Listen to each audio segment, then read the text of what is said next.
The Russell I was is dead.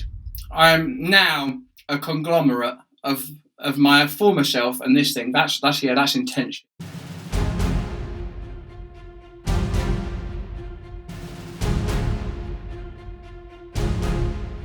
Hey, what's going on, everybody? From First We Feast, I'm Sean Evans, and you're watching Hot Ones. It's the show with hot questions and even hotter wings. And today I'm excited to welcome Russell Brand back to the hot seat. He's a comedian, actor, and writer. His latest project is the Audible original Revelation, Connecting with the Sacred in Everyday Life, which is currently available exclusively with Audible. And not to be outdone, he has a YouTube channel as well. Proud to say I'm a longtime subscriber. Russell Brand, welcome back to the show. Well, I suppose in a sense, I feel very much like Michael Corleone in Godfather Part 3, which not as many people watch, but was defined perhaps by the line, just when I think I'm out, they pull me back in again. And that's how I feel about Hot Ones. I thought that was behind me. I thought I'd conquered every kingdom there was to conquer. I feel like I got to the end of it and sung a spontaneous opera. But here I am again with this spicy battalion lined up before me. And then I'm not sure how much of this story you even know, but you know, in these times we have to send the sauces out to people's homes, and your sauces actually got caught up in customs. I don't know if that's a byproduct of post-Brexit Britain or what, but I had a panicked phone call early in the early morning hours, and we were actually able to connect with a local hot sauce store who not only provided this substitute lineup, but also did so with a bunch of classic Hot Ones labels that are all in their exact spot, including Da Bomb. So Hot Burns and Black in London, thank you for saving today's episode. You can rely on the English to step in when there is a little bit of spice required. And I'll thank you, Sean, not to politicise this. Don't you dare blame Brexit. If anything, blame the pandemic, but Brexit, no way. Brexit's made things spicier than ever. British spice!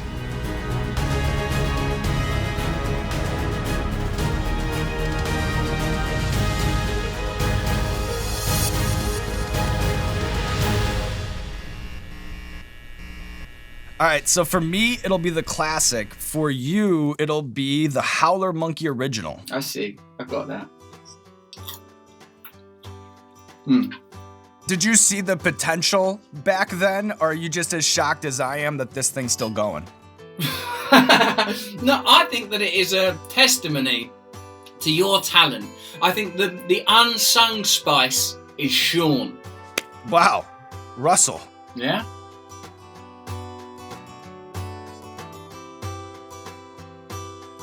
So your new audiobook, Revelation, explores the meaning of life, death, and all the sacred things that connect the beginning to the end. And I don't think that it's a coincidence that the people that you hear spreading the spiritual teachings of people like Ram Dass or Mooji are comedians like yourself, Pete Holmes, and Joe Rogan.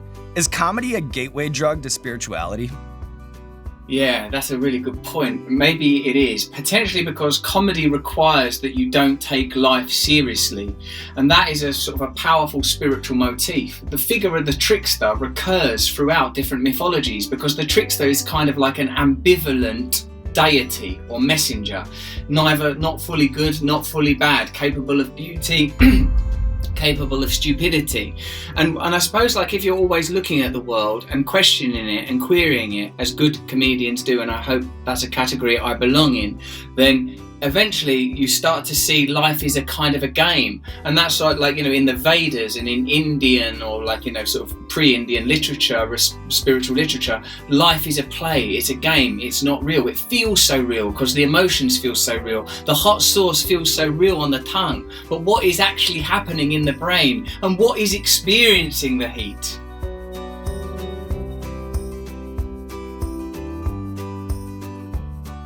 So like I mentioned in your intro, I'm a disciple of the Russell Brand YouTube channel, which started more than 8 years ago and has since ballooned to have over 3 million subscribers. As someone with interesting thoughts on the intersection of fame, social media, exploitation, what were your first thoughts or like your first impression of like YouTuber culture? It made me feel that, you know, like every time one of these new technologies emerges and creates its stars, I recognise my own place in the culture. I recognise the move from Luke Skywalker or Han Solo to much more Obi-Wan territory, hence the attire. It's impossible for us to be objective about a figure like Elvis Presley now and how much his success was as a result of the success of radio, the emergence of television. And of course, we're just seeing versions of this happening again and again. I think it's the same thing with tech stuff, like, from the journey from Facebook to TikTok. Like, I think like Facebook now looks like some old-timey saloon bar with one of them pianos playing itself, like TikTok straight away. Like, I looked at it for a bit and I just felt that I was just an elderly, decrepit man. I took it off my phone immediately. I thought, there's nothing for me here. I'm old. I'm irrelevant. I should never ever look at that again. It's like, just looking through a window and catching my own reflection as a wizened thing.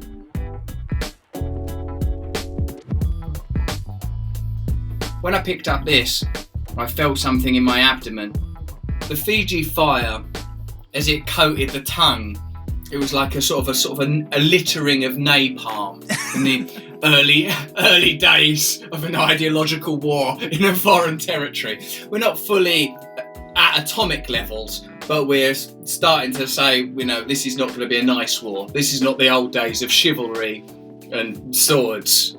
So, a blind spot in our last interview was your career in stand-up, which in the early days was this antagonistic, avant-garde stuff. And in your memoir, My Bookie Wook, you talk about the days of being chased out of comedy clubs by angry mobs. What is the most harrowing onstage experience you can ever recall having? There's several that come to mind. Up in Scotland, Bonnie, Scotland, I was making some sort of complex, sort of allusions to our joint culpability for, say, sort of social anomalies such as murder. So, if one person's committing a murder, perhaps we were all culturally responsible. People didn't like that. It led to a big because I didn't say it that way. I said, you are responsible for child murder, is I think how it came out as words. I recognised that what happened to me is when the security came out, they got me in a rear naked choke. I felt my windpipe closing up and it totally changed my perspective on the situation. I went from, come on, it's all right, okay, it's over, sorry, like very, very quickly. So those were the kind of things that happened with increasing regularity, and I must say expedited the process of me stopping taking crack and heroin, because I was thinking it was starting to affect my lifestyle. And I'm beginning to feel sort of like what I would call vaguely psychedelic effects now. In 1968, Canadian philosopher Marshall McLuhan said, "When you give people too much information, they resort to pattern recognition." What, if at all, do you see as the consequences of being overly informed? Well, your man Seth Abrahamson talks about that meta-journalism now. Like that now there is so many sources, so much data, that what you require of a journalist is a kind of curating. Like, we've pulled together all of these sources, all these surveys, all these interviews, and we've created this narrative from it. Marshall McLuhan was perhaps his most famous quote, "Media is the message," was sort of made prior to the point where we all had our own private portals to sort of relatively bespoke but ultimately controlled media outlets in our hands. Like all of these various historical narratives in this complex geopolitical era, all trying to live together in one person's head, when we're evolved to live in tribes of 75 to 150 people. We lived for hundreds of thousands of years as hunter-gatherers before agriculture, industrial revolution, technological revolution sort of pinioned us into a life that we're not evolved for. We're monkeys, you and I, and here we are doing a hot sauce competition thousands of miles away from one another, challenging British customs. It can't be right, can it? At the level of the soul, Sean. They're becoming thicker at my end. I don't know if that's a good thing or not. Now that's on my fingers, I'll touch an eye. Oh God, I've overdone it. Yeah, be careful. I'm like Icarus. Be careful, I've gone Russell. too close to the sun. That's intense. All right, Russell Brand, we have a recurring segment on our show called Explain That Gram, where we do a deep dive on our guest's Instagram, pull interesting pictures that need more context. So I'll show you the picture. You just tell us the bigger story. I've read that you have something like 60,000 bees at your countryside home. I had for a little while a little bee town. Like, I'm a vegan and stuff. When I took that thing out, I didn't feel like it was right to take their honey. They've worked so hard. So I go, so let's just let them get on with it. I liked getting on the outfit. It's Ghostbusters. It's cool. It's nice. It's nice to feel impervious to bees like that. And perhaps there's something analogous to our species here. If you leave them alone and just say, crack on, be you, bees, they just fucked off. Like, they didn't want freedom. They wanted to have a tyrannical overlord going in there stealing their honey. And when that process ended, Sean, they just upped and left and started their own life somewhere else. I've never seen them again. They don't call. I get nothing from them. But I kept that beekeeper suit, and thank God I did, because there was a wasp attack at my house. Wasps were building like nests and stuff, and then wasps, they crossed the line. They attacked the family, Sean. They made it personal. It was like Taken or Taken 2 or any Bronson movie you'd care to name. I donned that suit one last time. I swore I'd never wear the suit again. But even then, actually, I wore little Crocs, you know, backless Crocs. And the wasps, they're clever little motherfuckers. They found that naked heel at the back and they attacked that. They stings on stings. So my favourite bee fact is they need authority. My favourite wasp fact is make sure you cover every inch of your body, because they're very sensitive and alert to what's what. Here you are on the set of Ballers with Dwayne Johnson. How much of your alpha male showdowns on that show were improvised? And if so, are there any highlights that stand out to you? If you're going to really take your alpha male showdowns to a place where they're likely to be challenged, why not have one against Dwayne "The Rock" Johnson, the world's biggest, most handsome and successful man? And if you want to really give it an edge, how about this? On day 2 of filming, mate, the director, Julian Farino, he goes, you were really great today. We thought tomorrow for that scene on the beach, wouldn't it be funny if you took off all your clothes and walked naked into the sea? I told Dwayne Johnson, because he's a producer on that show, because I'm a bit nervous about walking naked to the beach, and he got the crew and background artists to create a human corridor down the beach, because there was paparazzi there for The Rock, not for me, you know, like a human corridor of people for me to walk down a beach. And during that moment, you know, there's no real acting required to walk in the nude to a beach, so I just used that time to think about the absurdity of reality. To think, if this is real, then what is a dream? If this is real, how does the world make sense? I'm walking down a beach with my hopefully not dimpled ass, while Gary Busey's over there, The Rock's over there. This is actually real, and it's happening in infinite space. And there are neutrinos rushing through our bodies right now, undetectable unless you go into labs at the Earth's core. I mean, what the hell is reality? What is it? I'm hearing my own rants and they're getting crazier. Do you ever have, you know, there's the oral impact, but what about the gastric and even colonic impact down the line? Is that something you can speak to us on? You know, like the body adjusts. So at this point, I'm immune. For you, it might be another story. Thankfully, the cameras will have left for that aspect of the story. A man hunched in shame. The British broadsheets always used to work people into a frenzy about how dictionaries were losing words like marzipan and abbey for words like blog and chat room. As someone who seems to enjoy deploying the full breadth of the Queen's English, what do you think when you see or hear stories like that? That's the point of it, to evolve and grow. Only the things that there are words for are being said. So the more effective language becomes, and I'm only speaking of the English language because it's the only one I know, the better I like it. And I think that language can be co-opted, colonised and used to exclude certain people from particular cultural conversations. So I think that language must be democratised. And even though I like sort of old Greek, Latin derived words, I love slang. There are people that speak dialects in your country that I think are just so beautiful to hear. And in my country, like slang-based dialects are sort of joyful. Like I spoke to some 20-year-olds at some sort of kind of school for the naughty, and I just felt like, wow, I felt like I was shouting down a tunnel made of years, you know, and even the words I was using that I thought were cool for them, I might as well have been saying, oh, I've got a lovely penny farthing bicycle outside. Here, if I wind up my wristwatch, here that tick. You know what I mean? Like I felt like I was Gandalf. A disclaimer, if I may say. It says may cause anal leakage. It says it's gluten-free. Oh, thanks, but my anus is leaking. I'm not worried about allergies if I can't control my colon.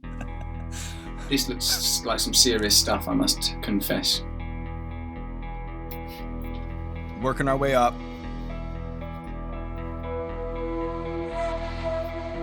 What was your favorite decorative accent or piece of wall art from Nicolas Cage's house? You write about living there for a while when you guys were filming Army of One.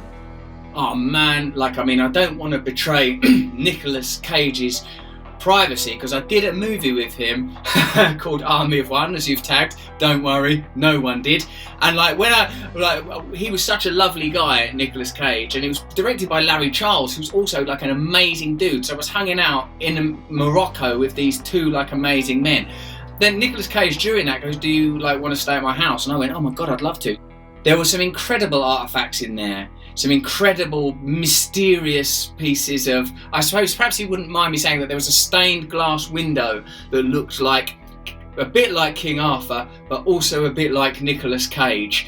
And I didn't ever tell him this at the time, but I did watch a lot of Nicolas Cage movies while I was in his house. I watched Con Air, Adaptation. I went on a real Nick Cage journey there, and I must say, he was a really cool, generous, lovely person. I really overstayed my welcome in that house. I was there for 6 months. I mean, at the end of it, people were saying, "Could you please get out now?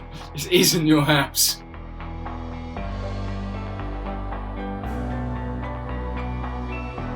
Now, what I think is interesting is I feel like I've got that, sort of Stockholm syndrome now.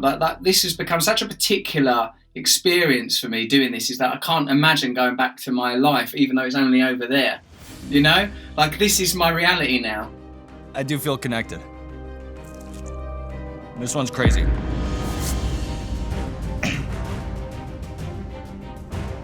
Yeah. I can feel it trying to get into my nervous system. Yeah, this one really becomes a part of you. The Russell I was is dead. I am now a conglomerate of my former self and this thing. That's intense shit. I understand that as a process, in the process of changing your lifestyle and moving to the countryside, one of the things that you did was change your phone number. Is there one person who you'd be most upset to learn has been trying to call you but can't? Hold on a minute, because I'm dealing with some oral discomfort.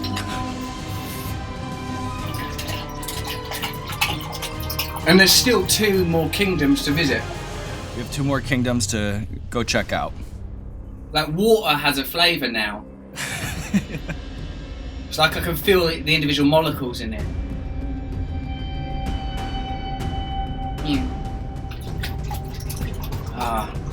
The body's not real, Sean, it's an illusion. Who? I'd be worried if I'd found out that I'd somehow lost the opportunity to speak to Jesus. That would trouble me, but I feel like he would find a way. It's suffering. If this was actual food now, if this wasn't framed as, hey, we're doing this thing where we deliberately eat hot sauces in a kind of gentle test of our machismo, I would be saying that shouldn't be classified as food, that should be classified as a weapon. I agree with you 100%. Are you ready to move on here? I don't like the look of that Medusa. What's happened is the time has concertinaed because my anecdotes about Hiram Gracie and Nick Cage were so long. They're now just being carpet bombed. I just did a burp and it disturbed a bit that must have been in the spongy tissue on the top of my tongue. You gotta be careful. Now I'm trying to allow it to go dormant. What if some of the mix, it could actually be destabilizing, like uranium or something? Yeah, fuck, man.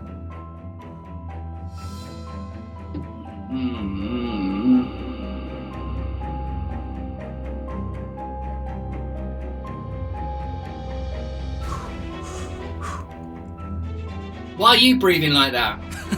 I have to cope the same way. Right. I'm scared of this because this is like, shooting yourself in a bullet hole. But we're almost to the end. We're almost to the end. I'm trying to find new bits of my mouth that aren't damaged, you know? So a lot of children's classics, from Dr. Seuss to Roald Dahl, have come under scrutiny for various reasons. Have you had any takeaways from the children's books that you've read to your kids? It's difficult when sort of your personal history, which you might regard sentimentally as positive, is sort of latterly redefined as negative from a broader or different cultural perspective.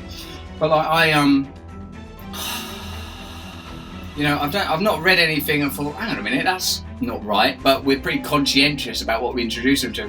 When I improvise most of the stories anyway, and I really try to make sure there's a lot of strong, pan-cultural, positive, feminist messaging going into those stories as best as I can. I mean, I think I could come up with something magnificent at the moment, but it's not something I would commit to camera.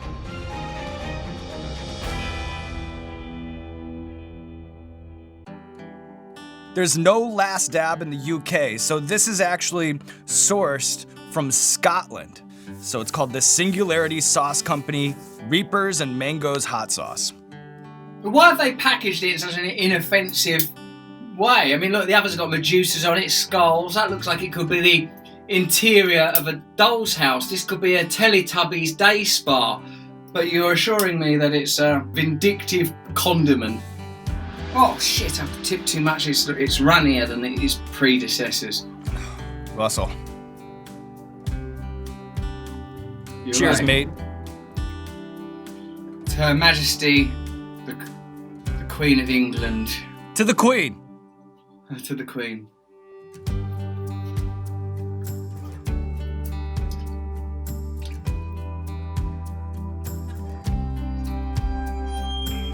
Oh, yeah, it's making its way to the nose hole.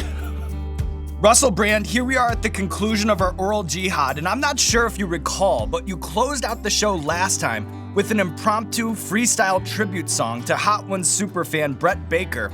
And it's a moment that's lived in lore for Day One Hot Ones fans. For me personally, a top 5 moment in the history of the show. And I know for Brett Baker, our little list maker, it was a life-changing event. So now that you're back on the show, I want to introduce you guys face to face. Can we bring in Brett Baker? Oh, wow. Hello, boys. Brett. Hello, Russell. Brett.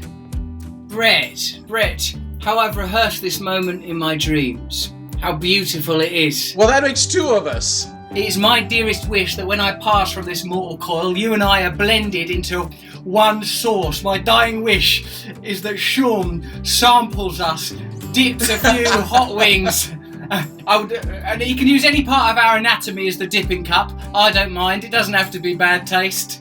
But that, I think, is our shared destiny, to become a sauce together. Well, hey, look, I want to go back to 4 years ago when you, perhaps unknowingly, changed my life forever with a 90-second impromptu song, an ode to me, a plea to be on top of the leader table, which you were for a number of months because, well, let's face it, I can be bribed by attention and adulation. But you did that in a pretty intimate set with no music whatsoever, off the top of your head, not knowing who Brett Baker was when you walked into that room. Where for you does that kind of ability to channel that emotion or that energy, where does that come from? Or do you even understand kind of like maybe where that comes from, or does it just let loose and go? Brett Baker. Who understands these songs I make now that Sean's become a Dalai Lama Justin Timberlake? And as I see you there in front of your trophies and NFL sweet hats, what a lovely couple of cool bald cats. Your tongues are hot and your bodies are better. You're making my bum cool, my willy's getting wetter. Oh, Brett Baker, I'd love to take you on a journey back to Albany, Albion, Arcadia, England. Oh, hear my song, Brett Baker. Can love ever be wrong? Oh, make us hot, make us hot on our tongues, make us old, make us die, make us feel really young. If life is just a circle, if we are just jerks, then let's make it work. I mean, you know, Brett, it's I don't know where it's come from and I don't know where it's going. Extremely pure gentleman, such a wholesome moment. Another one of my favorites, and it's happening in real time. You just have to absorb it. You just have to feel it. You just have to know it. And look at you, Russell Brand, for the second time taking on the wings of death and coming out victorious. Now, my friend, there's nothing left to do but roll out the red carpet for you. This camera, that camera, probably just the one you're looking at. Let the people know what you have going on in your life.